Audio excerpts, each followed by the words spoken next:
trying to really wrap your head around AI these days can feel a bit like, well, like trying to hold water in your hands, Yeah, especially when we're talking about something as intricate and, let's be honest, crucial as finance. absolutely. Yeah. So, for this deep dive, you sent over this paper that really got us thinking, The Limits of AI in Financial Services by Isabella Loaiza and Roberto Rigobon from MIT Sloan, no less. Oh, great minds over there. Really sharp.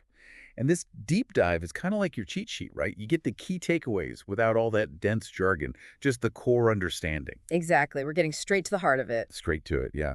What Loaiza and Rigobon are really asking head on is, what are the actual boundaries of AI in the financial world? Right. And at first glance, you might think, oh, here we go again, robots taking over jobs. But their research goes way deeper. It takes us to a much more, well, human-centric view.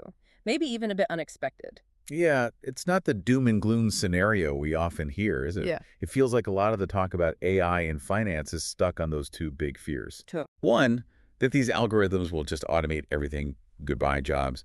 And two, this almost sci-fi anxiety, right? Yeah. AI becoming this all-knowing, unfeeling judge, making massive decisions. Yeah. Yeah. The all-powerful AI making all the calls. That's a common one. Loaiza and Rigobon, they get those fears, but then they do something really interesting. They totally flip the script. They do. Instead of dwelling on everything AI can do, which is, let's be honest, a growing list every single day, Oh, yeah.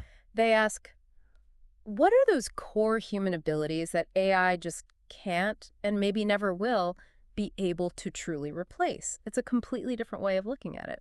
It is, and it's crucial to understanding their whole argument. Okay, so to lay the groundwork, Yeah. they start with this concept of AI as a universal approximation function. Right. Now, I know that sounds a bit Yeah, intimidating, it does sound technical. Yeah. but at its heart, it's this really elegant idea, like using simple elements to represent something super complex. Exactly. Think of it like trying to draw a winding river, but you can only use straight lines.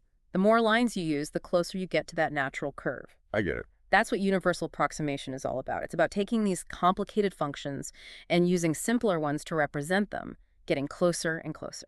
Fascinating, and what's mind-blowing is that this isn't some new idea, right? know now. Goes way, way back. Back to the ancients, really. The paper takes us on this historical tour. You've got Euclid and Archimedes figuring out areas and volumes with geometry. The building blocks. And then centuries later, you have those early forms of power series, eventually leading to stuff like Taylor series that Newton formalized. A long lineage. It really makes you realize that all these AI models we hear about today, these random forests, neural networks, even those large language models, they're all built on these mathematical concepts that are centuries old. It's incredible, right? It's like we're seeing the modern culmination of all those centuries of mathematical thought. It's like building on the shoulders of giants. Totally. And these methods, from Fourier series to Chebyshev polynomials, they were all about simplifying complexity, breaking it down into smaller, more manageable pieces. And AI does just that, right? It takes these incredibly complicated processes and through these sophisticated approximation methods, learns, predicts, even creates. And it does it with astonishing accuracy. It really is astonishing. But here's the thing. Loaiza and Rigobon point out that these universal approximation functions have some inherent limitations. Yeah, they do. So let's dive into those. They identify 5 key areas where this approximation approach kind of hits the wall. Okay, let's break them down. The first one seems pretty straightforward. Small data sets. If you Yeah. don't have enough information for the AI to learn from, it's not going to magically conjure up accurate insights. Right. It's like trying to understand global economics by only looking at the data from one tiny village. Exactly. The second limitation is extrapolation. Ah, extrapolation. This one's tricky. Trying to make predictions that go far beyond the data the AI was trained on.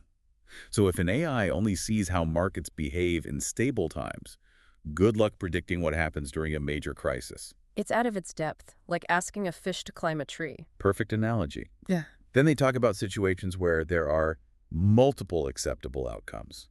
It's not always about finding that one perfect solution. Sometimes there are several valid answers, depending on the context, the perspective. Yeah, think about a business merger negotiation. There isn't one single correct price for the company. A whole range of valuations could work for both sides. Right. AI, always striving for that one optimal solution, might miss the nuances, the human element of compromise and relationship building. It's looking for the perfect number, Right. but sometimes the answer is more about a relationship, and that's the fourth limitation they highlight. Yes. The desired outcome is a relationship, not a recommendation or action. This feels particularly important in finance, where so much is built on trust and long-term relationships. It's not just about crunching numbers and spitting out an answer. It's about understanding individual needs, building that rapport, that confidence. Right. And the final limitation is about the reliance on subjective probabilities rather than realized probabilities. This gets into those tricky areas where gut feeling, expert intuition, even ethical considerations play a big role. Absolutely. Imagine a venture capitalist evaluating a brand new disruptive tech company. There's very little historical data to go on. Right. It's a leap of faith. It's a judgment call based on their assessment of the founder, the market potential, their own experience. In these scenarios, human intuition and judgment are paramount. Okay, so they've laid out these technical constraints of AI. This leads them to their core framework, EPOCH. This is how they define those essential human capabilities that AI can't replicate. And each letter stands for a key capability. It's a neat framework. It is very clever. Yeah. So first up, E for empathy and emotional intelligence. This one seems pretty clear-cut, right? Yeah, humans have a definite edge here. It's so crucial in finance, though. So much of the industry is about trust. Understanding your clients, their hopes and fears, building genuine rapport. Can an algorithm truly grasp the emotional weight of someone's life savings? It can analyze the numbers, but can it understand the deeper meaning, the human story behind those numbers? I'm not so sure. Exactly. Next in EPOCH is P for presence, networking, and connectedness. This really highlights the importance of human interaction and relationship building. Essential stuff in the financial world. Think about it. Financial services are often about providing advice, support, guidance, and that needs strong human connections with clients, partners, colleagues. It's about being there, being present, building those networks of trust.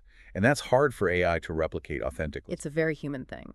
Then we have O for opinion, judgment, and ethics. Which seems to link directly back to those limitations around subjective probabilities we were discussing. Totally. When you're facing incomplete data or tricky ethical dilemmas, you need human judgment, not just data crunching. Like making a big investment decision in totally uncharted market conditions. Or navigating the constantly shifting landscape of regulations. That's where human judgment shines.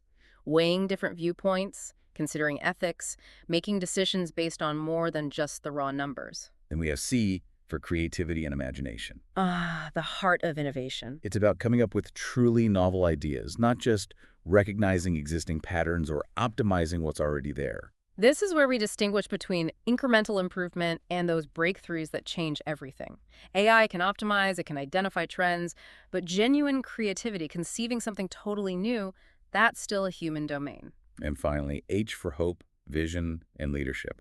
This feels like it's all about guiding people through uncertain times, inspiring confidence, especially important when the economy is going haywire. You need to be able to articulate a vision for the future, instill hope, project confidence. These are qualities that rely on deep human connection, emotional intelligence, the ability to motivate and inspire.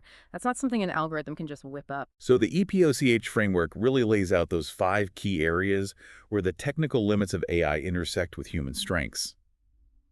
Okay, so maybe AI isn't making us obsolete just yet. Not quite. But the paper definitely acknowledges that AI is having a big impact. Oh, absolutely. So let's talk about where they see AI making significant contributions. They mention things like liquidity provision, forecasting needs, optimizing capital allocation, even automated market making. Yeah, AI excels in areas where it can analyze tons of data in real time, identify trends, automate those routine processes, take risk management. AI can assess credit risk, detect complex fraud, manage market volatility, all much faster and more efficiently than humans could ever do alone. What about portfolio investment?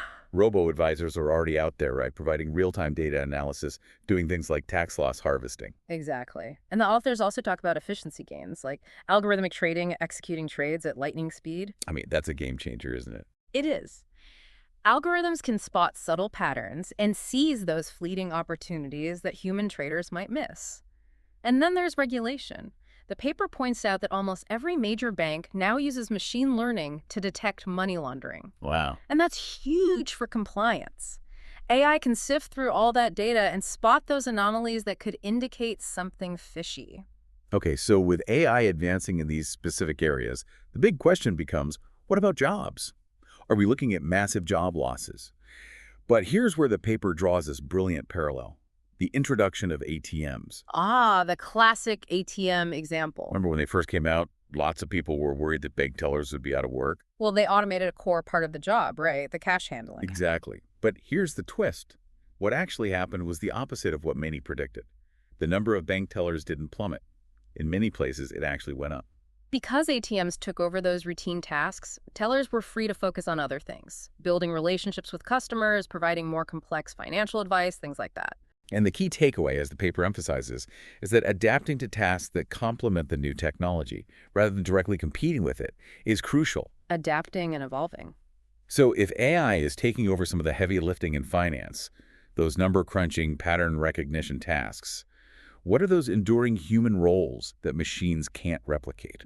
That's where EPOCH comes back in. It all circles back, doesn't it? It does. Let's start with trust. They cite psychologists who define trust as encompassing reliability, integrity, ability, and emotional safety. In finance, this is paramount. You're entrusting someone with your financial well-being. Right. And the paper makes this insightful point.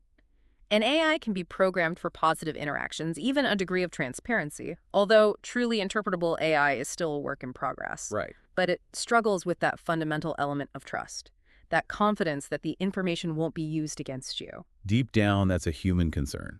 It is. Trust isn't just about getting the right answer.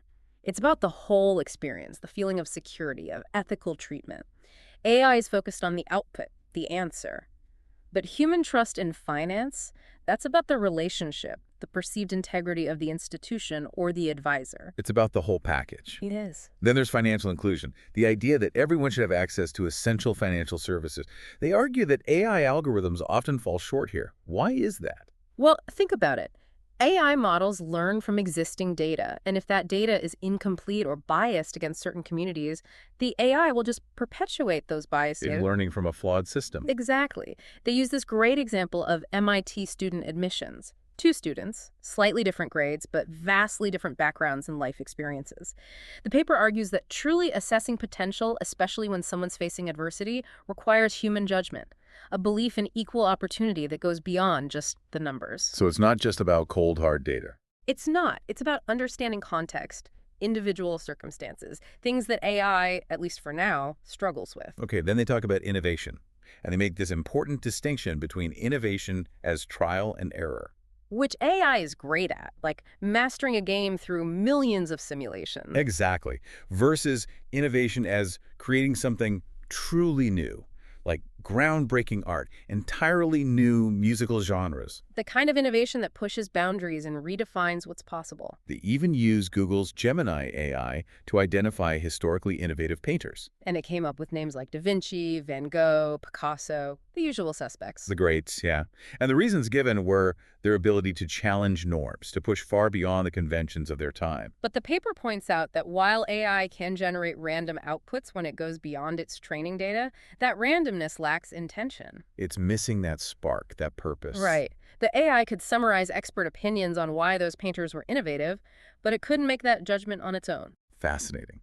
And lastly, they talk about consumer experience, emphasizing that financial services are, at their core, about human interaction. It's a service industry. They use this relatable example of Googling a symptom, like severe arm pain, and getting this scary diagnosis. Well, I've done that. We all have.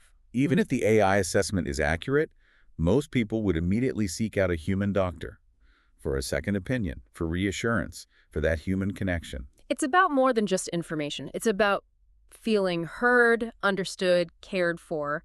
The paper points out that even Google, when you search for something like that, their response is to recommend seeing a doctor. A human doctor. Because in those high-stakes situations, trust isn't just about data. It's about the process, the relationship. And financial services, dealing with people's livelihoods, their futures, are definitely high stakes. Absolutely. So bringing it all together, what's the main message about the future of jobs in finance? Loiza and Rigobon believe that AI will definitely cause a massive shift in financial services, but not necessarily through widespread job losses. So it's not the robots are taking over scenario. No, it's more nuanced than that. They foresee a wave of job reinvention, the core values of finance, innovation, service, inclusion, trust. These are all rooted in those human capabilities we've been discussing. So the challenge isn't fearing mass unemployment, but rather understanding how to adapt, how to reshape existing roles so that humans and AI can work together. Each leveraging their strengths. It's about figuring out what the bank teller of the future looks like in this new landscape. Well, you, our listener, we hope this deep dive has given you a clear understanding of where AI truly stands in finance. It's a powerful tool, no doubt. But those core human capabilities, empathy, presence, judgment, creativity, genuine connection, these remain crucial. It seems the future of finance isn't about human versus machine. It's about human and machine, working in tandem, evolving together. And that brings us to a thought-provoking question for you to consider. Given those EPOCH principles, those essential human skills, what do you think will be the most valuable assets for financial professionals in this new era? It's worth thinking about how your own role, your understanding of the financial world, might need to adapt and evolve as AI becomes increasingly integrated. Lots to ponder. And we'll be back with more deep dives exploring the complex ideas shaping our world. Until then, stay curious.